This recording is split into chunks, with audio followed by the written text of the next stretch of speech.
ओला dock YouTube channel को subscribe करें और बेल आइकॉन को दबाना मत भूलें। अस्सलाम वालेकुम जी, मेरा नाम डॉक्टर अब्दुल रऊफ़ है और मैं कंसल्टेंट यूरोलॉजिस्ट हूँ शेख ज़ायद हॉस्पिटल लाहौर में।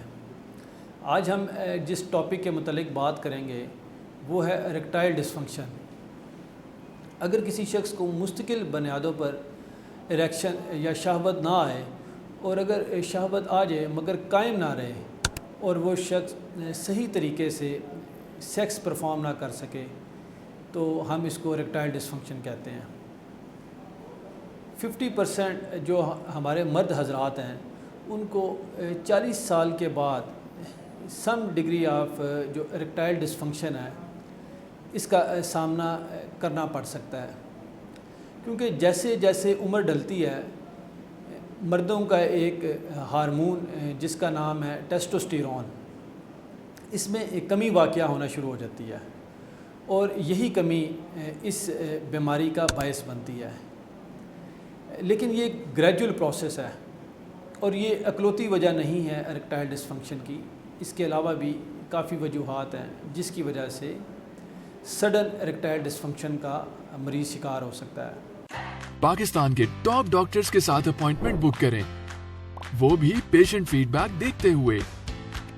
लाखों लोगों की तरह पाकिस्तान के सबसे बड़े डॉक्टर नेटवर्क का फायदा उठाएं और आज ही ओला डॉक ऐप डाउनलोड करें। ओला डॉक, डॉक्टर का अपॉइंटमेंट आसानी से। अगर हम इन कॉजेज़ की बात करें तो apart from ageing, obesity, sedentary lifestyle, lack of exercise, इसके अलावा कुछ और भी बीमारियां हैं जिसमें इरेक्टाइल डिसफंक्शन हो सकता है। मिसाल के तौर पे cardiovascular disease, chronic renal failure, वो मरीज़ जिनके गुर्दे ख़राब हैं, डायबिटीज़, जिगर की बीमारियां, इसके अलावा कुछ न्यूरोलॉजिकल डिजीज़ हैं जिसमें मरीज़ों को इरेक्टाइल डिसफंक्शन का सामना करना पड़ सकता है।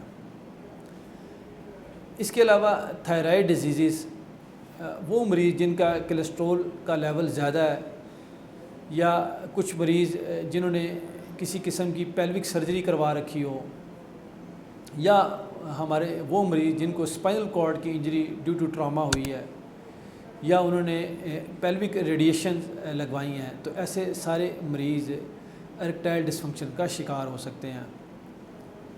अच्छा, इसके अलावा कुछ साइकोलॉजिकल काजेज़ भी हैं और कुछ अद्वियात भी ऐसी पाई जाती हैं जिनके इस्तेमाल से मरीज़ों को इरेक्टाइल डिसफंक्शन का सामना करना पड़ सकता है, जिसमें सबसे ज़्यादा ब्लड प्रेशर की अद्वियात, ख्वाब आवर अद्वियात, एंटी डिप्रेसेंट्स, एंटी साइकोटिक्स।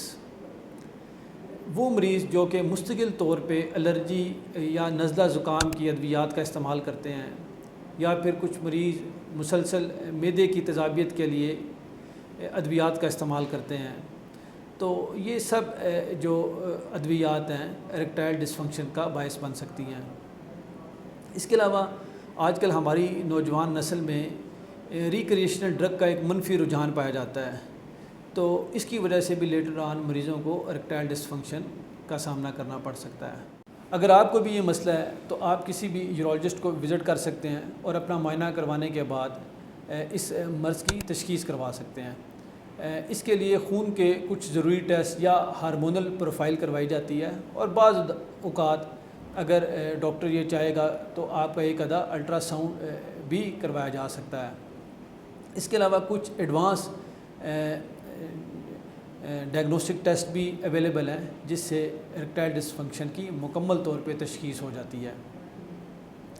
अब हम अगर इसके मैनेजमेंट की बात करें तो सबसे पहले हम मरीज़ को लाइफस्टाइल चेंजेस एडवाइस करते हैं, जिसके अंदर मरीज़ों को, स्मोकर हजरात को स्मोकिंग क्विट करने के लिए कहा जाता है और एक आइडियल बॉडी वेट मेंटेन करने के लिए कहा जाता है। रेगुलर एक्सरसाइज एडवाइस की जाती है, और वो लोग जो अल्कोहलिज़म या इस तरह की आदत में मुब्तला होते हैं तो इसका जो इस्तेमाल है उसको तर्क करने की एडवाइस दी जाती है। और मरीज़ अगर ऐसी कोई अद्वियात इस्तेमाल कर रहा है जो कि इरेक्टाइल डिसफंक्शन का बायस बन रही है, तो ऐसी अद्वियात का इस्तेमाल मुनक़ता करने से भी جو اریکٹائل ڈسفنکشن کا جو ٹریٹمنٹ ہے وہ کیا جا سکتا ہے۔ اور وہ مریض جو کہ کرونک ڈیزیز میں مبتلا ہے، مثال کے طور پہ ڈائبٹیز یا ہائپر ٹینشن یا دل کی بیماریوں میں مبتلا ہیں، تو اس طرح کی جو بیماریاں ہیں ان کا اگر آپٹیمل ٹریٹمنٹ کروایا جائے تو بھی اریکٹائل ڈسفنکشن جیسے مرض پہ قابو پایا جا سکتا ہے۔ اس کے علاوہ ہمارے پاس کافی مریض آتے ہیں جو کہ سائیکوجینک اریکٹائل ڈسفنکشن کا شکار ہوتے ہیں۔ موسٹلی یہ مریض یا تو جسٹ بیفور دا میریج یا فوراً شادی کے بعد ہمارے کلینکس میں آتے ہیں، اور 1 سے 2 جو کہ ان کے کاؤنسلنگ سیشنز کیے جاتے ہیں اس سے یہ مریض کافی حد تک بہتر ہو جاتے ہیں، اور بہت کم تعداد ایسے مریضوں کی ہوتی ہے جن کو ہمیں کلینکل سائیکالوجسٹ کے پاس ریفر کرنے کی ضرورت محسوس ہوتی ہے۔ اس کے علاوہ شہوت آور جو ادویات ہیں ان کا استعمال بھی کیا جاتا ہے، جس میں سیالس، ویاگرا اور اسپیڈرا وغیرہ شامل ہیں، اور ان کے استعمال سے جو پیشنٹ سیٹسفیکشن ریٹ ہے وہ کافی زیادہ ہے۔ بعض اوقات مریضوں کو جو پینائل انجیکشنز بھی لگانے کی ضرورت ہوتی ہے، اور ایسے انجیکشن لگانے سے بھی مریضوں کو کافی حد تک افاقہ ہو جاتا ہے۔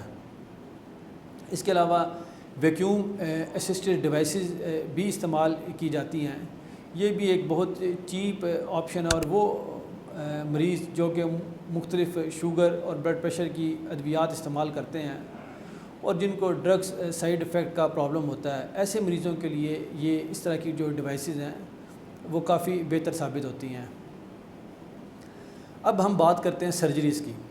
ایسے مریض جن کو خون کی شریانوں کا پرابلم ہوتا ہے، جس کو ہم آرٹیریل انسفیشنسی یا وینس لیک کہتے ہیں، ایسی جو صورتحال ہوتی ہیں ان میں جو پینائل پروستھیسس کا جو آپشن ہے وہ موجود ہوتا ہے، اور جس کے لانگ ٹرم جو ایفیکٹس ہیں وہ کافی اچھے ہیں۔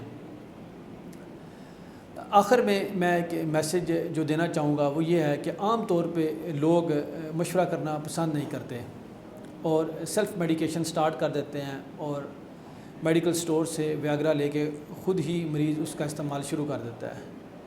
یہ استعمال بعض اوقات جو ناگہانی صورتحال کا بھی باعث بن سکتا ہے۔ اگر آپ کو دل کی کسی بیماری کی شکایت ہے، خاص طور پہ انجائنا کی شکایت ہے، تو پھر آپ اس طرح کی جو ادویات ہیں ان کا استعمال نہیں کر سکتے، اور وہ مریض جن کو ہائی بلڈ پریشر کا مسئلہ ہے یا دل کی کسی بیماری میں مبتلا ہیں تو ان کو یورولوجسٹ کے علاوہ کارڈیالوجسٹ سے بھی مشورہ کرنے کی ضرورت ہوتی ہے۔ اگر آپ مجھ سے اریکٹائل ڈسفنکشن کے متعلق کسی بھی قسم کا کوئی مشورہ کرنا چاہتے ہیں یا کوئی رائے لینا چاہتے ہیں تو آپ اولا ڈاک کے تھرو میرا اپائنٹمنٹ بک کر سکتے ہیں۔ شکریہ۔